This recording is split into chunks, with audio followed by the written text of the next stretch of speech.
अस्सलाम वालेकुम, आदाब नाज़रीन, आप देख रहे हैं ABS न्यूज़ और मैं हूं आपका मेज़बान अब्दुल बसीर अब्दुल्ला। आइए बढ़ते हैं एक अहम खबर की तरफ। नाज़रीन, आपको बता दें कि महाराष्ट्र में देवेंद्र फडणवीस जब फिर एक मरतबा दोबारा वजीर आला के ओहदे पर पहुंचे तो उनके दरमियान और साबिक वजीर आला शिंदे के दरमियान अब नोक-झोंक की जंग शुरू हो चुकी है।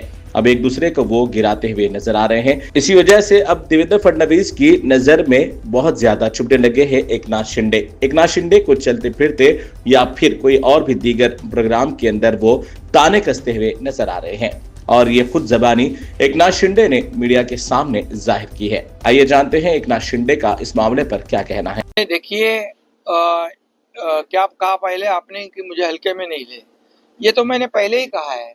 जिन्होंने मुझे हल्के में लिया है, मैं एक कार्यकर्ता हूँ, सामान्य कार्यकर्ता हूँ, लेकिन बाला साहब और दिगे साहब का कार्यकर्ता हूँ, ये समझ के मुझे सबने लेना चाहिए।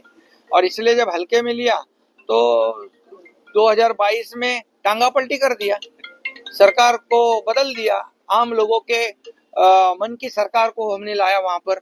और डबल इंजन की जो लोग चाहते थे, डबल इंजन की सरकार चली। और देखो, मैंने उस वक्त कहा था विधानसभा के पहले मेरे भाषण में कि मैं और देवेंद्र जी 200 से ज्यादा सीटें लाऊंगा, तो 232 सीट आई है।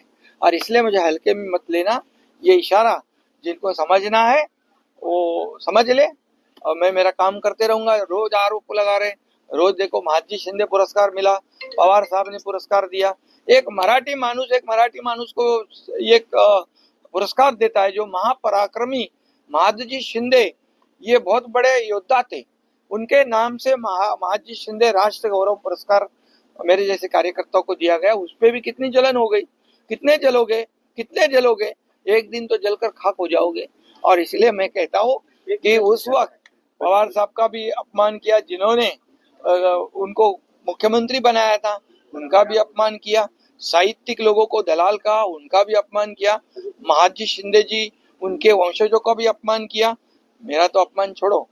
और उसमें अमित शाह जी का भी नाम जोड़ा गया, बोले ये पुरस्कार अमित शाह जी को है। क्यों? क्या ये सब चल रहा है? कभी तो सुधरेंगे कि नहीं? और इसलिए मैं अभी भी कहता हूँ, देखो, मुझे कितने भी आरोप लगाओ, कितनी भी गालियां दो, लेकिन जब तक ये पूरी जनता महाराष्ट्र के हमारे साथ है, तब तक मुझे कोई चिंता नहीं।